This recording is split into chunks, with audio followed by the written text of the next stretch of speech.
A woman recently went viral for filming herself stealing at Walmart store, and the consequences were really serious. She ended up being banned from all the Walmart stores in her area for the next 2 years. Now the story shows how retail theft is becoming a bigger issue in many places.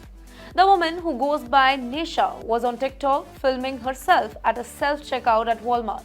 In the video, which has now been watched by over 2.2 million people, she tries to sneak a backpack into her shopping without paying for it.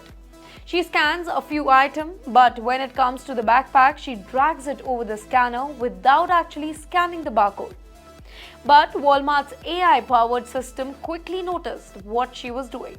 A message popped up on the screen saying "Associates is on the way," stopping her from checking out.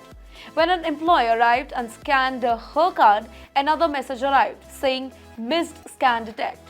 The screen even showed a video of her trying to skip scanning the backpack. Now, Nisha recorded the entire thing, including the moment the Walmart employee laughed but still called the manager and the police. In the end, Nisha and her group were escorted out of the store, and she posted the video with the caption, "POV when you usually don't get caught, and now you're banned for 2 years from all the Walmarts in your area." Now, this situation highlights a growing problem with theft at self-checkout. According to the Lending Tree survey, about 15% of shoppers admit that they have stolen items while using self-checkout, but only 33 of them get caught. Walmart has been working really hard to stop the theft, and its report that the company loses about $3 billion every year due to shoplifting.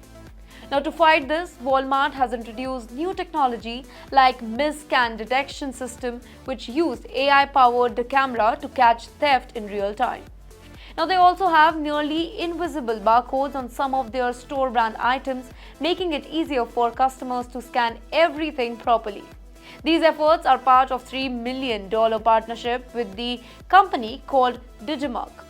Now, despite these high-tech solutions, some Walmart stores have had to shut down their self-checkout areas because theft rates remain the same. Still, Walmart says that it's focused on improving the overall shopping experience. In short, this woman's particular viral video of shoplifting not only got her banned, but also brought more attention to the rising problem of theft in the stores like Walmart. For more such stories, do follow TimesXP.